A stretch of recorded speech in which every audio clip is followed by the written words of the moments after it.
Hola y bienvenido de nuevo a Sustainable Teacher. Si es la primera vez que pasas por aquí, me llamo Leticia y me alegro de conocerte. Y si ya has pasado antes, me alegro de volver a verte. En el vídeo de hoy vamos a hablar de una cosa que me ha ido pasando conforme he ido contando mi experiencia con la disciplina positiva, he ido compartiendo contenidos y tal, y es que mucha gente, muchos profes me responden y me dicen, ya, yo es que lo he probado y no me ha ido bien.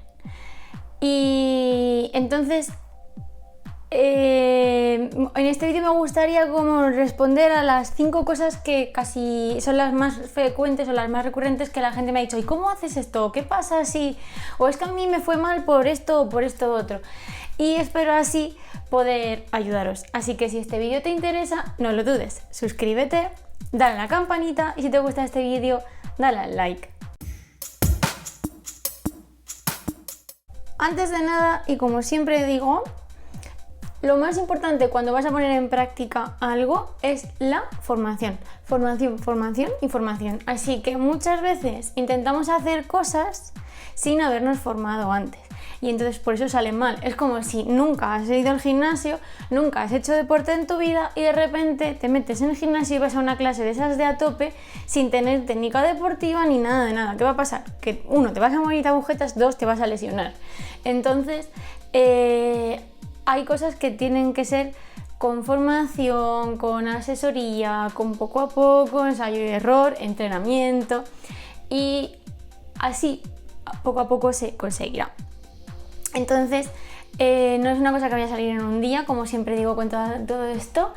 No hay una receta única, como siempre digo con todo esto de la educación, así que paciencia y ánimo. Y no dejes de ir al gimnasio porque te has lesionado el primer día, sino que plantéate cómo tienes que ir poco a poco para no volver a lesionarte. Pues lo mismo con la disciplina positiva, no, con la clase invertida.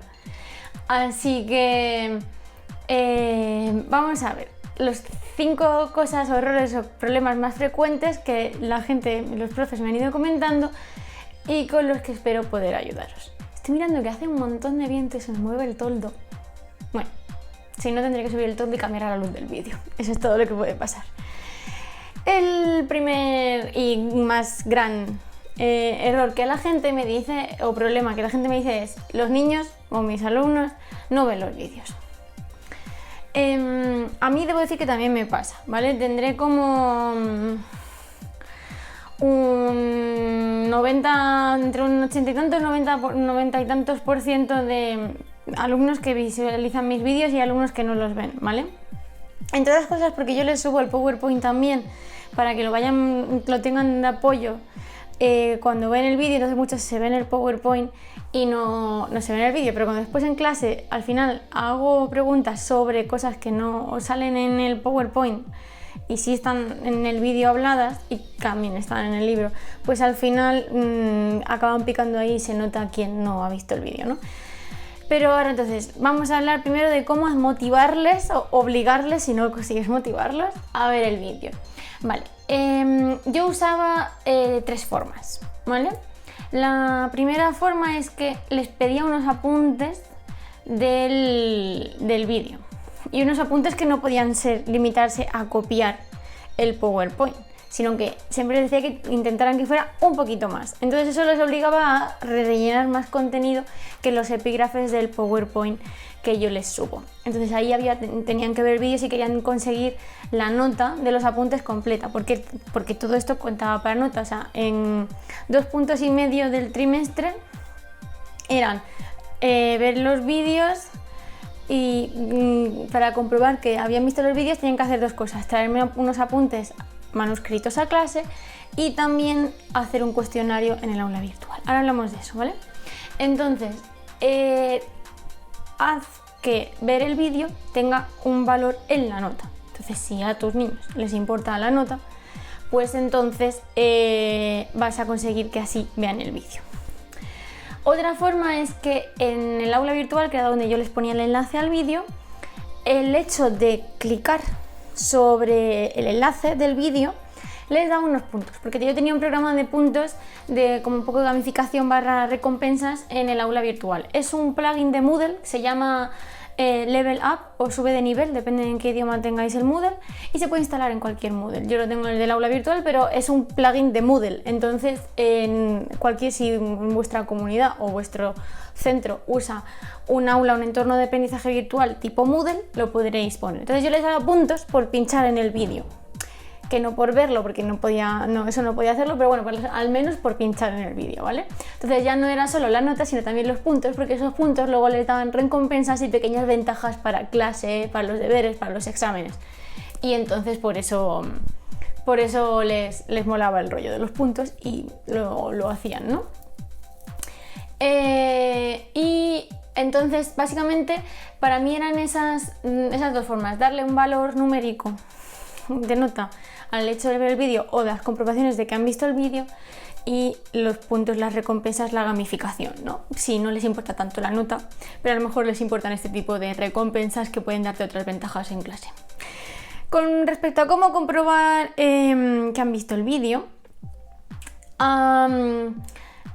que es otra forma, es un segundo problema, ¿vale? O sea, la segunda pregunta es: ¿cómo sé yo que han visto el vídeo y se han enterado? ¿Vale? Va un poco relacionado todo. Pues ¿cómo ponerle nota a eso y tal? Pues yo lo hacía de dos maneras. Primero, corrigiendo sus apuntes el primer día de clase después de haber visto el vídeo durante el fin de semana, y con el cuestionario. El cuestionario también me servía para saber si se habían enterado del vídeo o no. Ahora hablamos, esa es la siguiente pregunta, ¿vale? Me voy adelantando un poco de una pregunta a la siguiente. Y en este segundo caso os voy a recomendar una herramienta que yo no uso por el tema de la ley de protección de datos, que por cierto la tengo aquí. Qué mal. Es que me la quería leer entera. Me digo, una lectura de agosto. Estoy en agosto grabando este vídeo, ¿vale? Una lectura así de agosto apañada para entretenerse en la piscina. Así que ahí la tengo. Entonces lo que pasa es que en la Comunidad de Madrid hay una normativa sobre ley de protección de datos que te obliga a usar, te obliga de alguna manera a usar las herramientas educativas de la Comunidad de Madrid. Y si tienes que registrar a tus alumnos en una herramienta que no sea de la Comunidad de Madrid, tienes que pedir un permiso y explicar el por qué.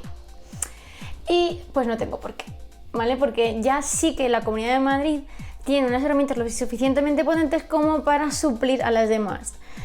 La única pega para mí, y por eso no uso ni las otras ni las de la Comunidad de Madrid, es que todavía no se puede incrustar en YouTube, y a mí me interesa mi canal de YouTube también, y por eso lo uso o lo pongo en YouTube, ¿no? Las dos herramientas de las que voy a hablar son unas herramientas que, la de la Comunidad de Madrid y la original, que son herramientas para ver el vídeo y hacerles preguntas y cosas y comprobar que ven el vídeo, darles puntos por ver el vídeo y obligarles a ver el vídeo entero o no, que no lo pueden adelantar y cosas de estas, ¿no? La herramienta es Edpuzzle. Lo único que si tú quieres tener control de si están respondiendo las preguntas, si se están enterando, si están pasando el vídeo, dejarles pasarlo o no, los niños tienen que estar registrados. Entonces, si en vuestra comunidad autónoma o en vuestro centro, si es un centro privado o lo que sea, no hay problema y se pueden registrar en Edpuzzle, o los padres autorizan que los niños se registren en Edpuzzle, hacedlo, es maravilloso, ¿vale? Puedes incrustar cualquier vídeo desde YouTube, que es lo que a mí me gusta, no tener que tenerlo subido al repositorio de la Comunidad de Madrid, porque es bastante limitado, que es mi problema. También, en cuanto a las megas, antes era 700 megas, ahora creo que ha subido un poco, pero mis vídeos a veces ocupan más de 2 gigas, entonces a mí no me caben en la mediática de la Comunidad de Madrid, ¿vale? Por eso sigo usando YouTube. Subes el vídeo a la mediateca, o bien lo tienes en YouTube y lo incrustas en Edpuzzle, y puedes programar una serie de preguntas y una serie de barreras para que los alumnos vayan viendo el vídeo y vayan respondiendo. Así primero te enteras de si se están enterando y también les impides que puedan pasar el vídeo corriendo o algo así. Yo eso no lo hago, ¿vale? Pues si lo ven, tengo otras formas de saber si lo ven o no. Y luego, sobre todo porque luego en clase les voy a preguntar el contenido y si no van a pinchar.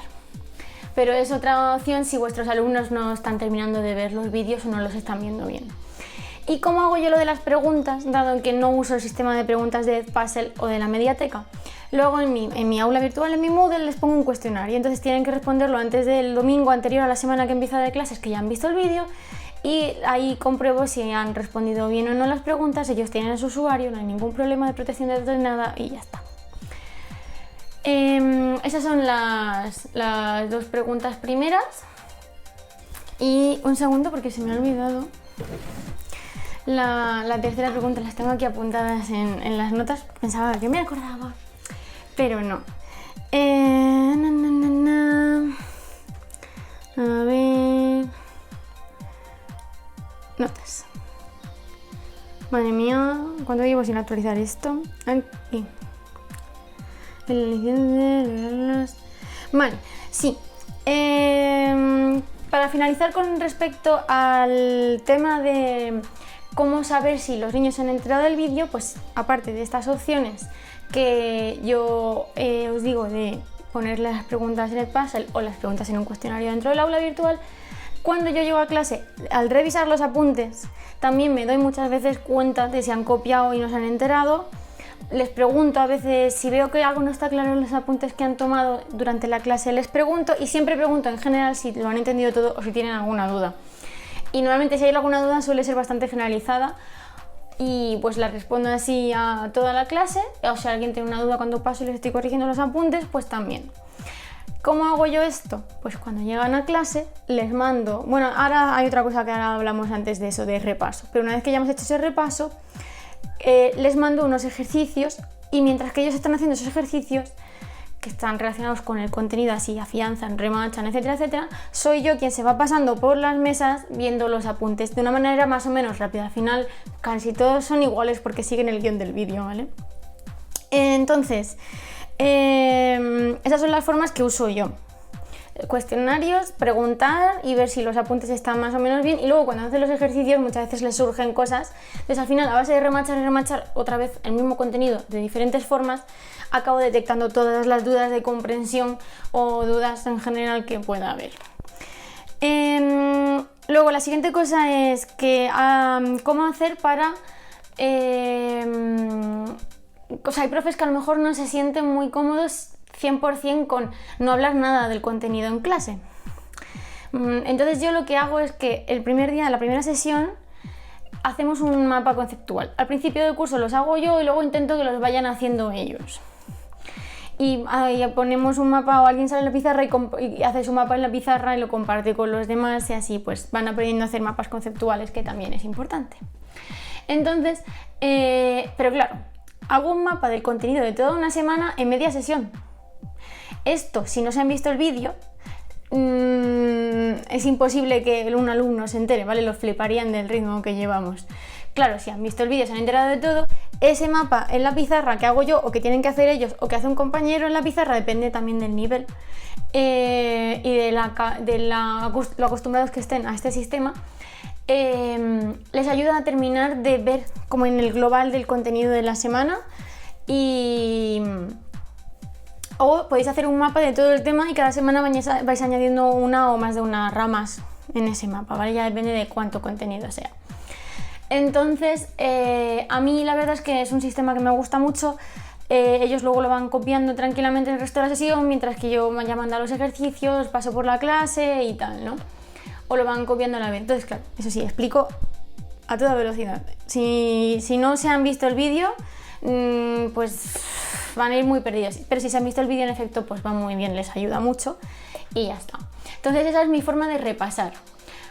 Otra forma de repasar es con los ejercicios. Otra forma de repasar es, por ejemplo, que esta no la uso yo porque no sé, tengo 30 niños en clase y a veces si no se acaban aburriendo, ¿no? Pero ir haciendo intervenciones y que te vayan resumiendo cada uno en una mesa, en una frase, una parte pues cuéntame, hazme un resumen de esto, al siguiente del siguiente apartado, al siguiente del siguiente apartado, y entonces entre ellos se deberían estar escuchando y enterarse del resumen así como a grandes titulares, ¿no? Pero tienes que tener una clase en silenciosa. Y si no, pues y paciente, y si no, pues mal.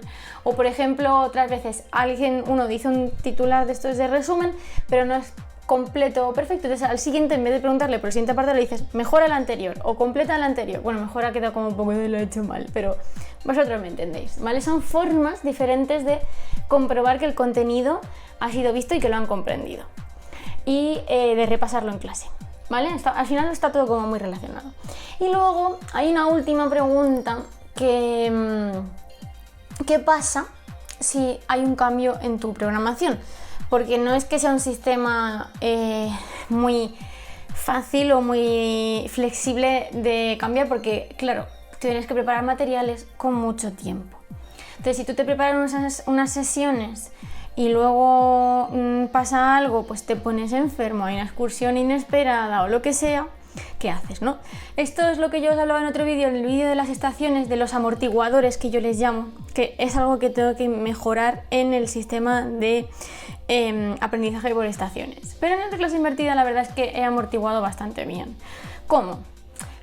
Pues para empezar dejando al final de cada trimestre, aparte de la semana de exámenes, una semana antes libre, ¿vale? Si tengo que pasar clases, pues tengo ahí una semana de margen. En el primer y en el segundo trimestre. Y en el tercero, 2 semanas, ¿vale? Antes de la semana de evaluaciones de exámenes propiamente dicha, ¿no? De modo que si hay un desbarajuste muy grande, ahí tienes un margen para poder recuadrar los vídeos y todo eso. Esos son como los 3 grandes amortiguadores que yo tengo. Ahora, ¿qué pasa si vas bien y terminas pronto? Pues no pasa nada, puedes hacer contenido extra, ¿vale? Por ejemplo, yo en el segundo trimestre aproveché para meter todo el contenido sobre el huerto que montamos en el tercer trimestre. En el tercer trimestre sí me ha hecho falta el tiempo y tal. En el primer trimestre pudimos hacer más días de prácticas, de laboratorio o de lo que sea, o una actividad más lúdica o relacionada con el contenido siempre, pero de otro tipo que luego nunca te dan tiempo a hacer, ¿no? Entonces yo este año lo he hecho así, lo he aprovechado así. Y luego la otra forma es, por ejemplo, claro, yo en biología tengo 3 horas, ¿vale? En tercero de la ESO, este año 2, pero pues voy a ir peor, ¿vale? Pero 3 horas. Entonces yo hago un vídeo y ese vídeo me vale para las 3 sesiones de una semana. Si pierdo una sesión, no pasa nada, tengo 2 más. O incluso si pierdo, llego hasta 2 semanas, 2 sesiones, no pasa nada, tengo una más. Entonces yo normalmente lo que hago es que en la primera repasamos y corregimos contenido, resolvemos dudas y tal, en la segunda hacemos ejercicios y en la tercera hacemos la práctica. Por desgracia, si había que arreglar, la mayoría de las semanas se perdía la práctica. O lo que hacía es que en la segunda sesión hacía menos ejercicios para meter un poquito de sesión de prácticas, ¿vale? O muchas veces, si era porque ellos habían ido de excursión, habían pasado como cosas muy ajenas, entonces les decía, mirad chicos, ¿os importa esta semana? Nos llevamos los ejercicios de deberes y los corregimos. Son deberes extra porque los deberes ya venían de haber visto el vídeo, cuestionario, los apuntes, pero bueno, como no eran tantas veces las que pasaban eso, ellos hacían los deberes en casa. Entonces el día que hacíamos ejercicios, pues era el día en que lo mandaba en casa y así se corregían el otro día y ya está. Y luego otras veces la sesión de repaso lo que hacía es que si sabía que iba a ir muy mal, otra cosa era que yo podía hacer mi mapa en casa, lo proyectaba en la pizarra y ellos copiaban el mapa y yo hablaba mientras que ellos copiaban y más o menos ahí muy más o menos rápido, pues por una semana que vayas un poco más rápido tampoco pasa nada. Y esas eran las formas en las que yo he ido solucionando el tema de los amortiguadores temporales o los saltos en la programación. No he necesitado más que eso, ¿vale? O sea, he jugado a comprimir de 3 sesiones en una, he jugado de 2 en una y cosas así, las semanas extras, que este año de las 3 veces solo le he necesitado una, así que no está mal, y ya está. Así que espero que mis 5 consejos de cómo solucionar problemas que te pueden ir surgiendo durante la clase invertida os hayan sido útiles. Si tenéis otros que a mí no hayan llegado antes, podéis dejármelo en los comentarios del vídeo. Si tenéis otra forma de solucionar vosotros vuestros problemas, también podéis dejármelos en los comentarios del vídeo. Y nada más, que hasta aquí el vídeo de hoy, que espero que os haya sido útil, que espero que os animéis si todavía no os habíais animado a usar el método de clase invertida, que si lo habíais hecho y lo dejasteis por este tipo de problemas, que probéis otra vez, y cualquier cosa, cualquier duda, la dejáis en los comentarios. Y por supuesto, nos vemos pronto.